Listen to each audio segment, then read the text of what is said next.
Hola, ¿qué tal, Fem Lovers? ¿Cómo están? ¿Cómo estás? Me da mucho gusto darte la bienvenida a esta nueva emisión de Feminismos en Corto, sin tanto rollo. Es la número 224 de este 15 de octubre del 2025.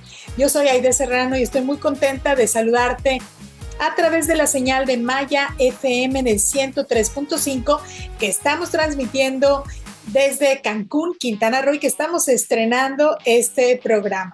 También saludo a quienes nos ven a través de la señal de CIPSE, TVCUN, así como del Sistema Quintanarroense de Comunicación Social.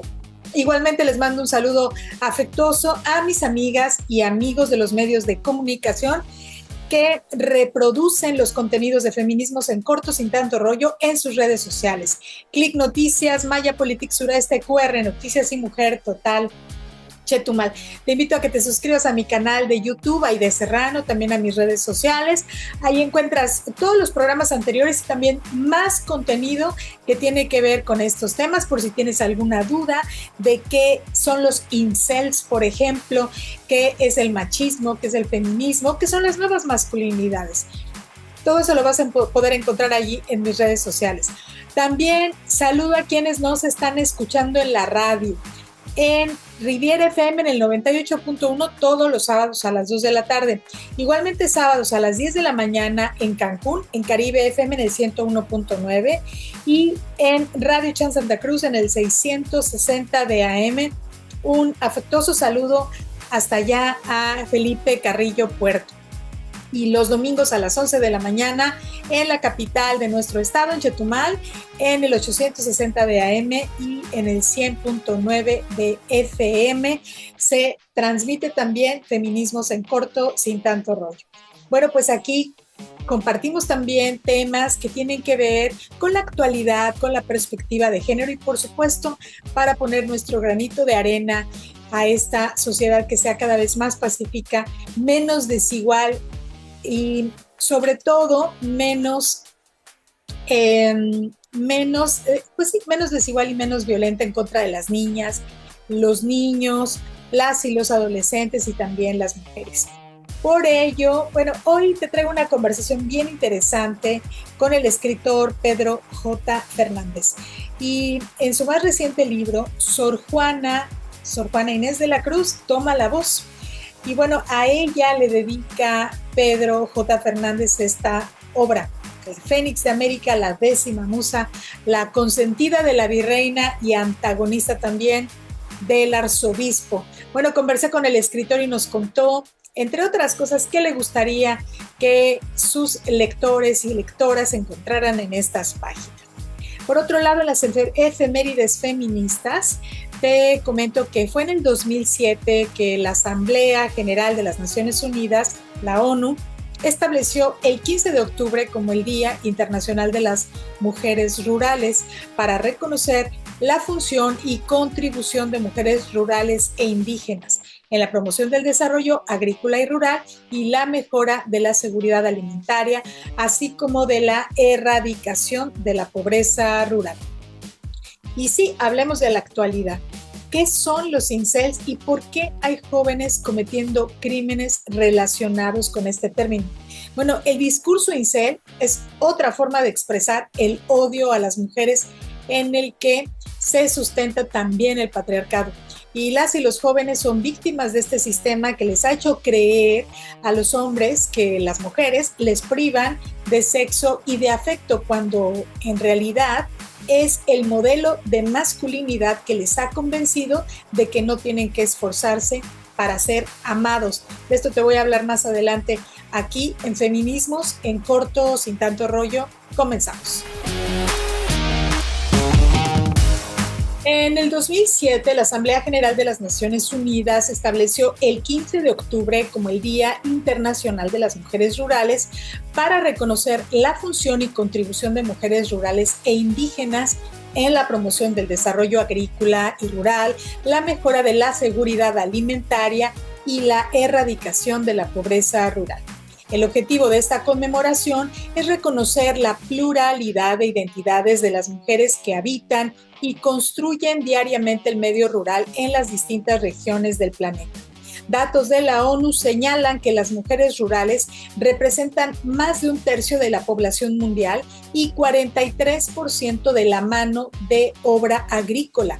Sin embargo, las leyes y normas sociales discriminatorias las sitúan muy por detrás de las mujeres urbanas, limitando el poder de las mujeres rurales en la participación política dentro de sus comunidades y hogares. En México, el mayor porcentaje de mujeres rurales se concentra en entidades como Veracruz, Chiapas, Oaxaca y el Estado de México, y 6 de cada 10 se encuentra en situación de pobreza. Vamos a ver más información a este respecto. Día Internacional de las Mujeres Rurales. El 18 de diciembre de 2007, la Asamblea General de las Naciones Unidas declaró el 15 de octubre como el Día Internacional de las Mujeres Rurales, reconociendo su función y contribución decisiva en la promoción del desarrollo agrícola y rural, así como la mejora de la seguridad alimentaria y la erradicación de la pobreza en el campo. Se estima que las niñas y mujeres rurales representan más de un tercio de la población mundial y el 43% de la mano de obra agrícola. Desafortunadamente, también son ellas quienes sufren de manera desproporcionada los múltiples aspectos de la pobreza, y pese a ser tan productivas, no disponen del mismo acceso a la tierra, créditos, materiales agrícolas, mercados o cadenas de productos cultivados de alto valor. Tampoco disfrutan de un acceso igualitario a servicios públicos, como la educación y la asistencia sanitaria. Las mujeres campesinas también se dedican a la colecta de biomasa, que utilizan como combustible. Sin embargo, cocinar con este tipo de combustible sucio puede causar problemas de salud crónicos e incluso la muerte. En los países donde se depende mayormente de combustibles como el carbón, leña, estiércol o residuos vegetales para cocinar, las mujeres representan 6 de cada 10 muertes prematuras debido a la contaminación del aire en la vivienda. En el caso de México, la población rural en muchos lugares todavía vive en condiciones de pobreza superiores a la población urbana. Por ello, la conmemoración de este día es un recordatorio de los retos pendientes que se tienen con este sector de la población, tan importante de la economía y de las familias mexicanas. La CNDH se une al llamado de la ONU para respaldar a las mujeres y niñas rurales y fomentar sus capacidades a fin de que puedan responder ante el cambio climático mediante la producción agrícola, la seguridad alimentaria y la gestión de los recursos naturales. ¿Sabías que el Día de las Madres en México no nació para celebrar a las mujeres, sino para callarlas? Sí, el 10 de mayo fue impulsado por grupos conservadores hace más de 100 años. ¿Y por qué? Porque las feministas de esa época empezaban a hablar de anticonceptivos y maternidad voluntaria. Y eso no les gustó nada a quienes querían a las mujeres solo en la casa, criando hijos y dedicándose a las tareas de cuidados y del hogar, por supuesto. El periódico Excelsior lanzó una campaña para frenar esa amenaza feminista, exaltando a las madres abnegadas y premiando a quienes tuvieran más hijos. Así, en lugar de reconocer derechos, se reforzó el rol de la madre sacrificada, obediente y siempre disponible. Hoy, muchas madres siguen criando solas, sin redes de apoyo y sin guarderías públicas, mucho menos pensión. Y aún así, el 10 de mayo se llena de flores, licuadoras y discursos vacíos. No basta con celebrar, hay que exigir condiciones dignas para maternar. Este 10 de mayo, que no te vendan culpa ni estereotipos. Sí, celebra a tu mamá, sí, pero también alza la voz por maternidades libres, diversas y con derechos. Comparte este video si tú también crees que maternar no debería doler. En el glosario feminista vamos a revisar este término incel, que desafortunadamente se volvió a hablar de él, se retomó en los medios de comunicación por un crimen, por un hecho muy desafortunado que ocurrió en la Ciudad de México. Bueno, ¿qué son los incels y por qué hay jóvenes cometiendo crímenes relacionados con este término? Y bueno, lo que ocurrió en la Ciudad de México fue que un joven estudiante de nivel medio universitario, de educación media superior del CCH Sur, pues atacó a otro joven y le quitó la vida, lo asesinó. Hace unos días la Policía de Investigación de la Ciudad de México cumplió ya una orden de aprehensión contra él, ya está recluido y esto por supuesto por el delito de homicidio calificado y también tentativa de homicidio. Esto fue el 22 de septiembre cuando este joven de 19 años asesinó a un estudiante que se encontraba con su novia al interior de CCH. Bueno, este joven se manifestaba en grupos de redes sociales relacionados con este discurso incel, que por sus siglas significa involuntary celibate o célibe involuntario celibate. Entonces, este término también se puede ver y revisar en una serie de Netflix que se llama Adolescencia, donde también se aborda el tema de los llamados incels, estos jóvenes que se asumen como no elegidos por mujeres para establecer relaciones sexoafectivas. Bueno, muchos de estos son adolescentes que se adjudican este término incel y se asumen como víctimas al continuar célibes a cierta edad en que ya les parece inaceptable. Bueno, hasta aquí podría considerarse como pues algo inocuo. Sin embargo, muchos de estos púberes aún han construido un discurso y actos de odio en contra de muchas chicas a quienes culpan de su soledad. Uno de los casos también más icónicos de este movimiento incel es el de un joven llamado Elliot Rodger, quien en el 2014, a la edad de 22 años, asesinó a 6 personas e hirió a 14 en California antes de quitarse la vida. Dejó un texto de 141 páginas, así como videos donde expresaba su odio hacia las mujeres y los hombres que tenían éxito con ellas. Este caso motivó a otros jóvenes a seguir su ejemplo en varios países donde se han registrado ataques similares como Canadá, Reino Unido, Argentina, Brasil y desde luego México, donde otro joven de 20 años apuñaló a una compañera de universidad tras acosarla durante meses. Esto fue en Puebla en el 2023. ¿Por qué hay foros? ¿Por qué hay páginas, también grupos de WhatsApp y Telegram dedicados a compartir contenido misógino y machista donde los incels se sienten identificados? Bueno, una posible respuesta es que el sistema patriarcal en el que vivimos desde temprana edad aprenden los jóvenes que su acceso a los cuerpos de las mujeres es un derecho que tienen garantizado solo por nacer hombres, solo por existir. Consideran que merecen la atención y el deseo femenino y no piensan que es algo que deben buscar, persuadir, atraer, entusiasmar o enamorar.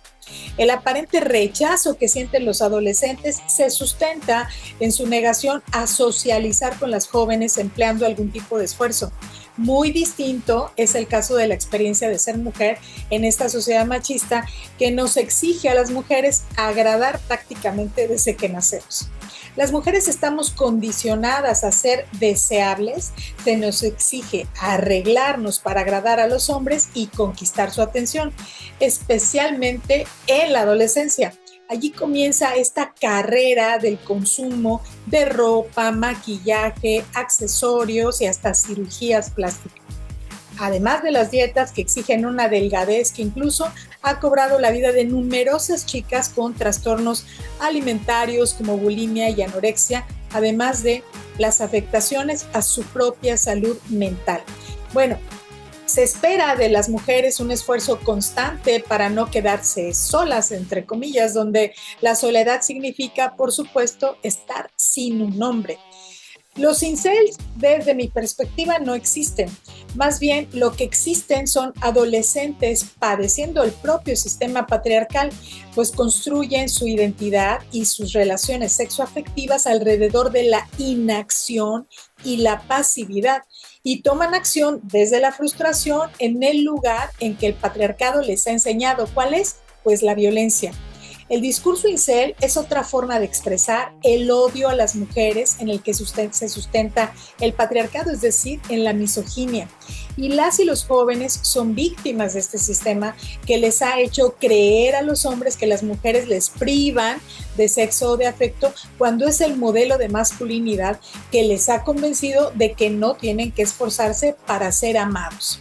Ya es hora de que tomen responsabilidad de su felicidad y dejen de culpar, en este caso a las mujeres jóvenes, de su insatisfacción y pongan una mirada crítica para cuestionar y cambiar sus conductas y también forma de relacionarse.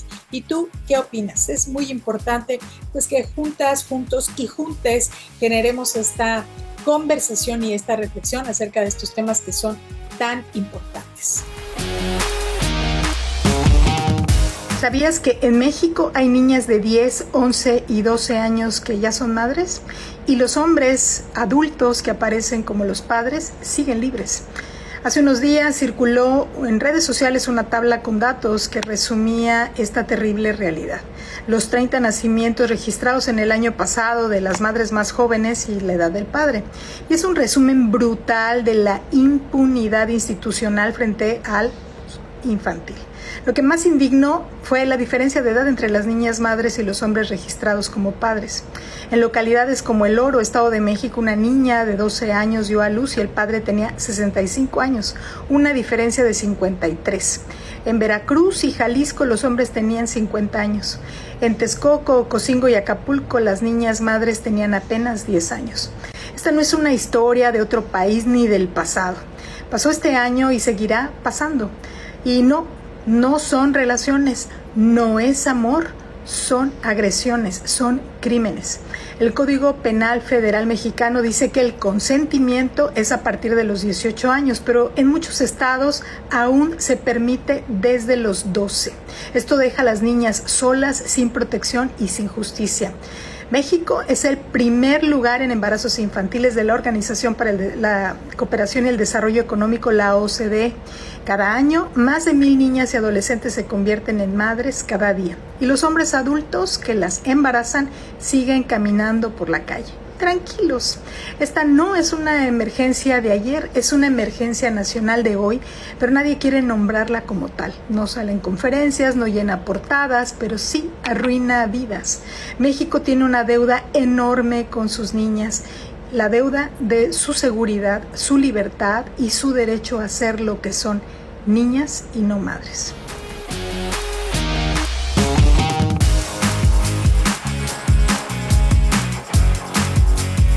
Ya estamos aquí en Feminismos en Corto, sin tanto rollo, y me da muchísimo gusto darle la bienvenida al escritor Pedro J. Fernández. ¿Cómo estás, Pedro?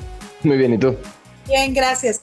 Encantada de tenerte aquí. Y bueno, pues esta es una serie de entrevistas a escritores cuyos temas tienen mucho que ver con las mujeres.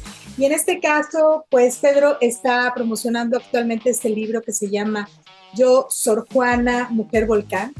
Imagínense una figura esencial para entender la literatura mexicana, para entender también, por supuesto, una parte de la historia de nuestro país.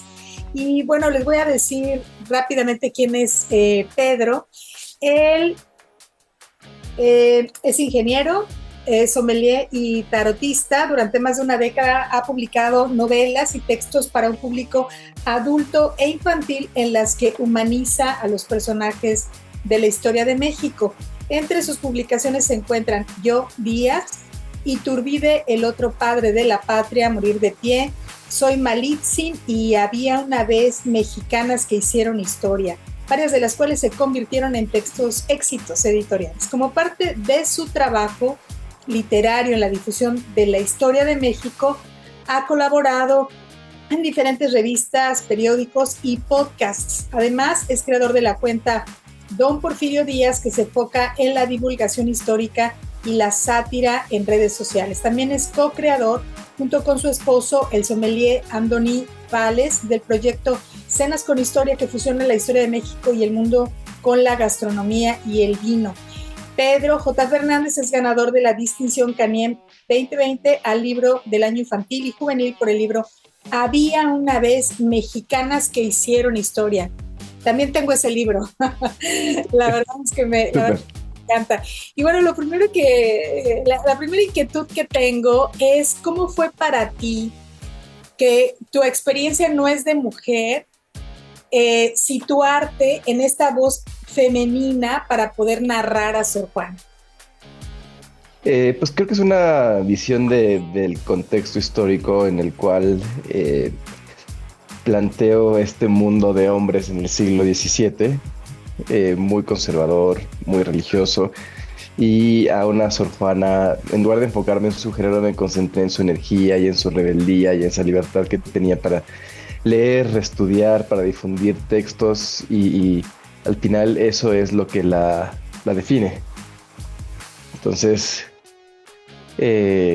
pues simplemente era exponer a Sor Juana por quien es y hablar de su historia y de su vida y de lo que tuvo que enfrentar.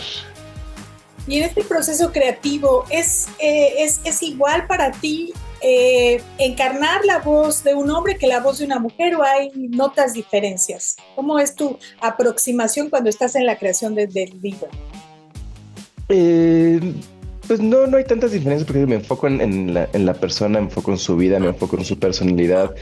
Creo que somos mucho más que un género, y en el caso de Sor Juana, pues que tiene una complejidad biográfica increíble, prefiero enfocarme en eso y finalmente te da el resto de su vida. Sí, y bueno, empecé por allí porque la verdad a mí me gustó mucho tu libro porque sí logro sentir que estoy conversando con ella como si hubiera sido la propia voz de Sor Juana quien se estuviera expresando, lo cual me parece un acierto muy importante. Ahora, de acuerdo a la investigación que hiciste para poder crear este libro, ¿hubo algo que te sorprendiera muchísimo de Sor Juana que desconocías, que nos quisieras compartir? Pues siempre digo que la parte de la cocina, está Sor Juana en la cocina, que además tenemos un libro que se le atribuye a ella, y también en la respuesta a Sor Filotea habla de su experiencia en la cocina y cómo era mezclar diferentes ingredientes, pasarlos por el aceite, por la manteca, y entonces entendí esta frase porque ella en su mundo donde todo era masculino y lo femenino era algo menor, la cocina donde estaban las mujeres pues era un espacio menor. Entonces ella hace de la cocina su experimento en su laboratorio personal donde está creando todo esto. Entonces me parece maravilloso que su curiosidad también la lleve a la cocina. Y entonces esta frase que tiene de si Aristóteles hubiera guisado, cuánto más hubiera escrito, finalmente es una burla a los hombres de la época y me parece increíble porque nos podemos reír con esa frase. Sin duda. Ahora, en la selección también de los libros que creas, pues me imagino que hay una labor intensa antes, ¿no? ¿Cómo fue que te decidiste por Sor Juana? ¿Hay algún interés particular de divulgar su figura, de que se hable de su obra, tal vez reivindicarla?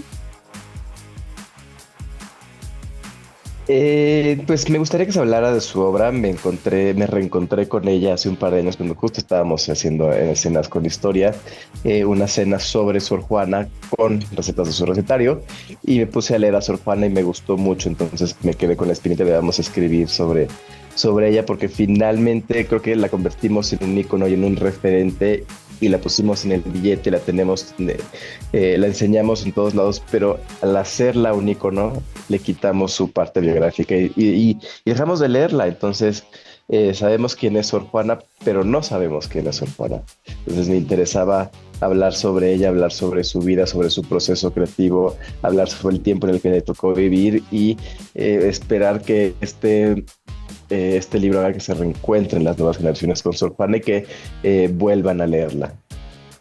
Sí, sin duda obras como las tuyas sí hacen esta parte pues de promoción de figuras que estoy segura pues se leen o nada o súper poquito.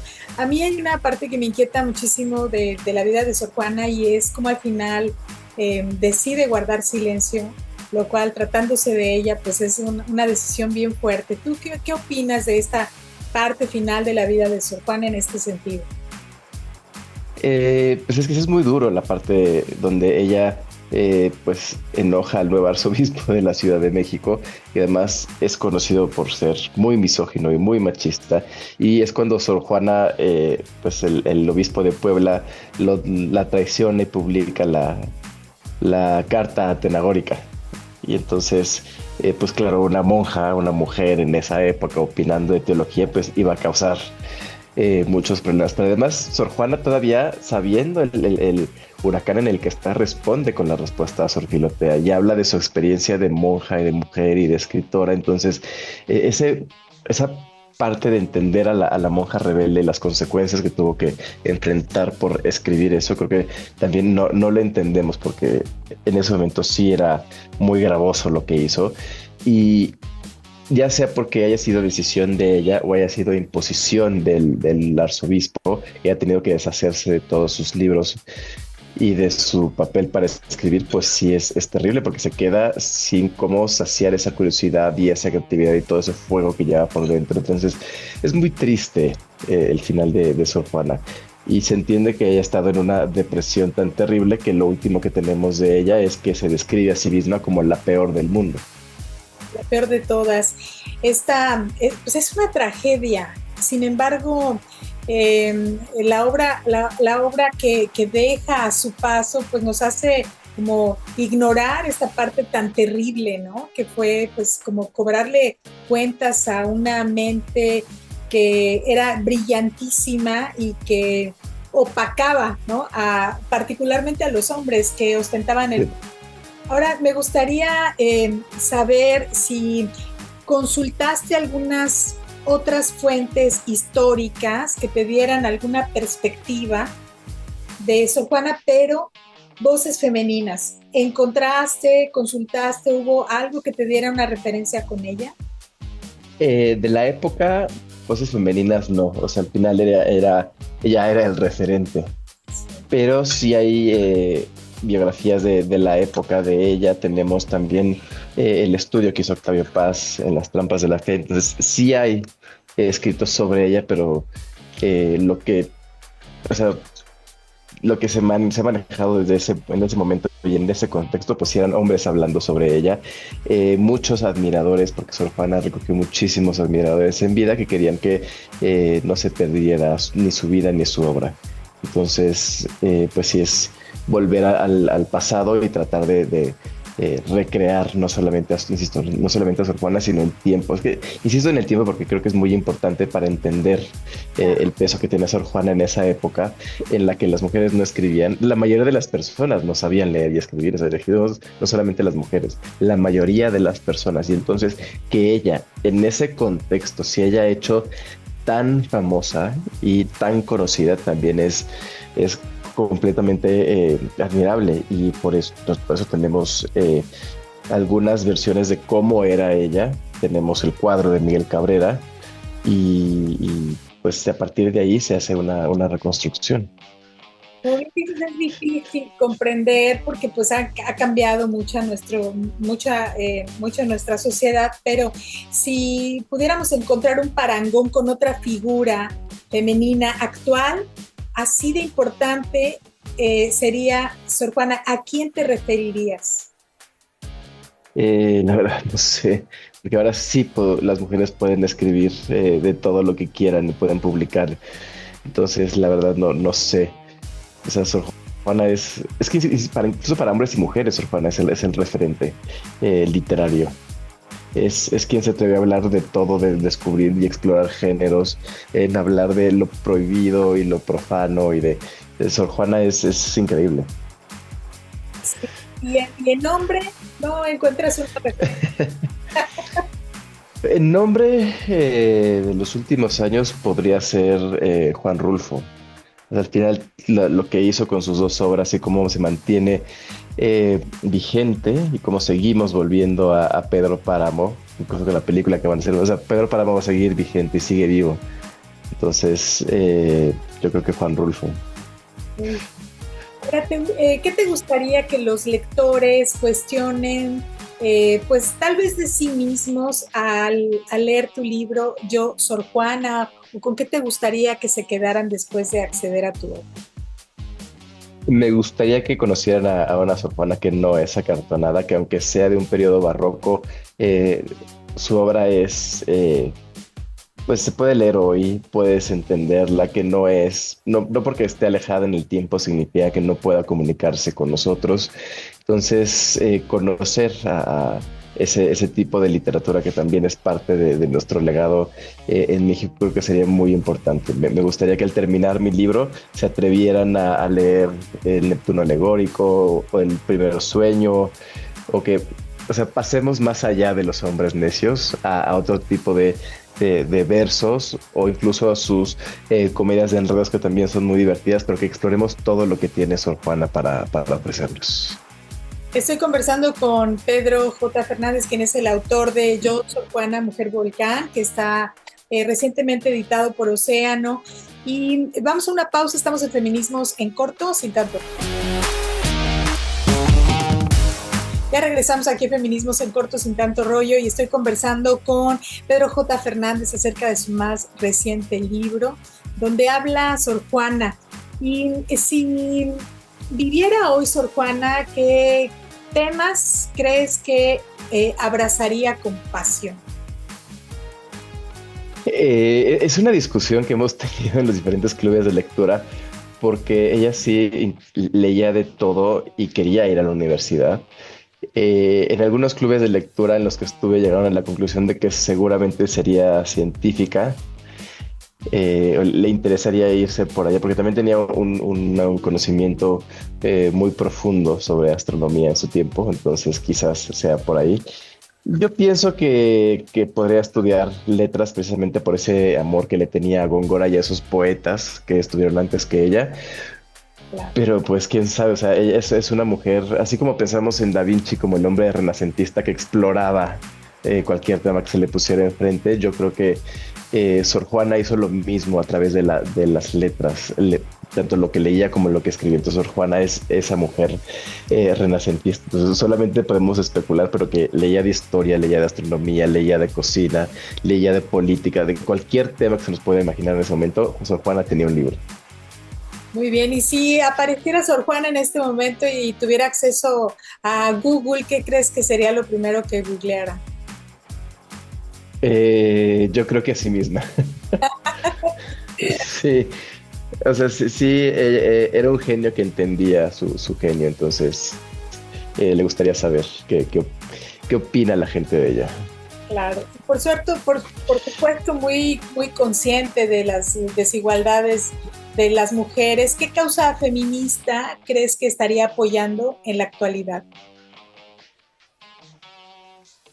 Eh, ¿Quién sabe?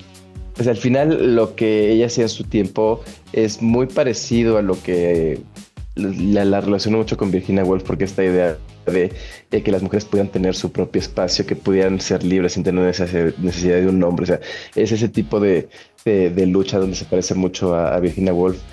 Además, Virginia Woolf plantea esta idea de que para que una mujer pueda escribir necesita un cuarto propio y dinero, y es lo que Sor Juana tiene en el convento. Entonces, siento que hay una conexión ahí entre ellas dos, una cuestión ideológica muy interesante. No sé qué causas apoyaría, pero seguramente que todas las mujeres en México puedan tener esa libertad profesional de escoger qué quieren ser y cómo quieren vivir, y que puedan vivir sin ningún tipo de violencia.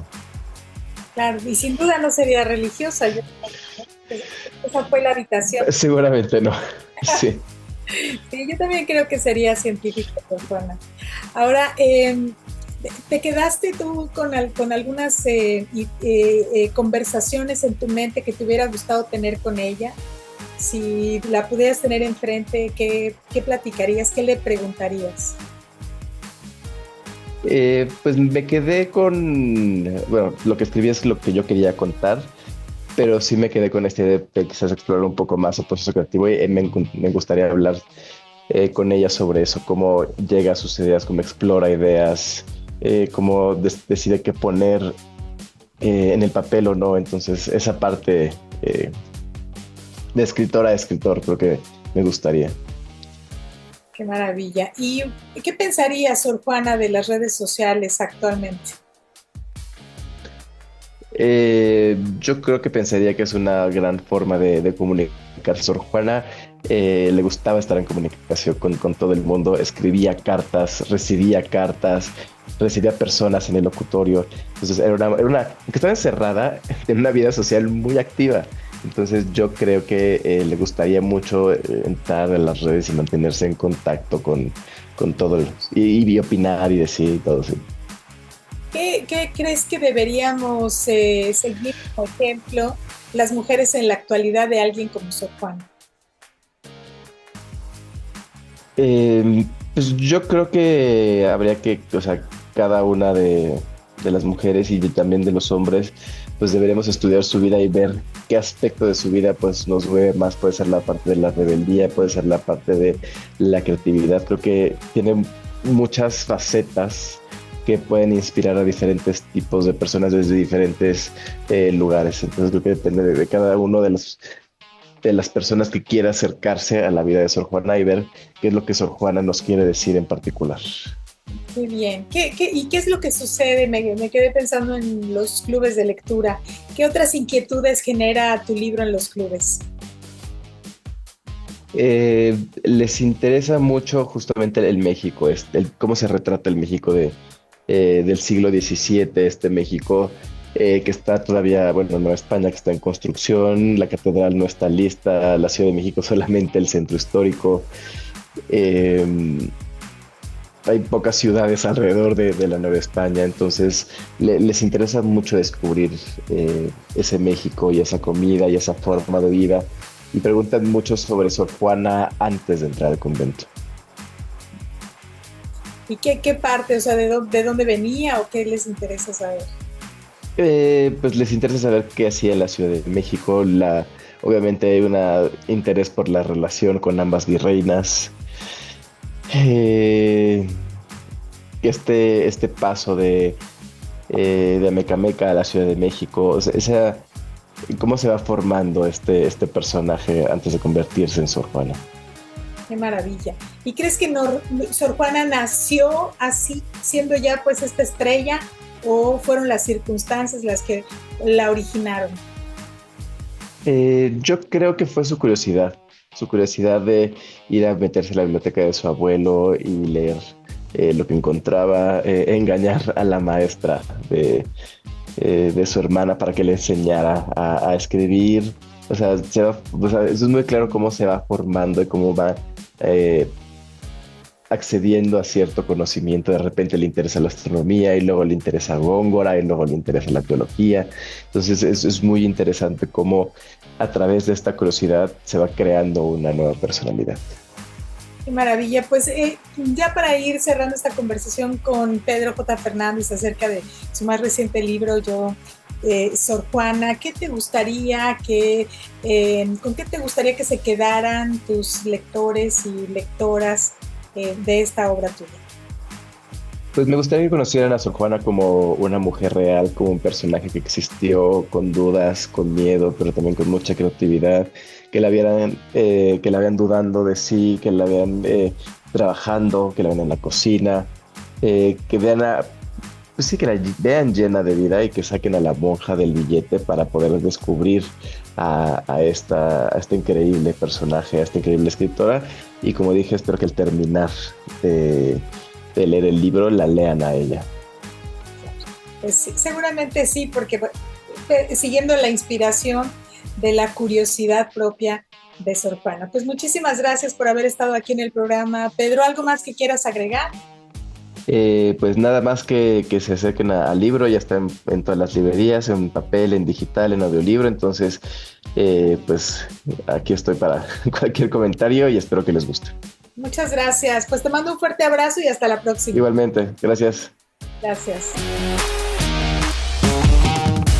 Llegamos al final de esta emisión de Feminismos en Corto, sin tanto rollo, no sin antes darle las gracias a quien lo hace posible. A Diego Ramírez en la edición de video, a Nesli Silva, directora de Click Noticias, a Erika Fernández, directora general de Grupo Origen, a Jorge Sacramento, gerente general de CIPSE TVCUN, a Alma García, directora general del Sistema Quintanarroense de Comunicación Social. Idea original, dirección y producción, tu servidora, Aide Serra. Y recuerda, el feminismo no mata a nadie. En cambio, el machismo mata al menos a 11 mujeres cada día, tan solo en México. Muchas gracias y hasta la próxima.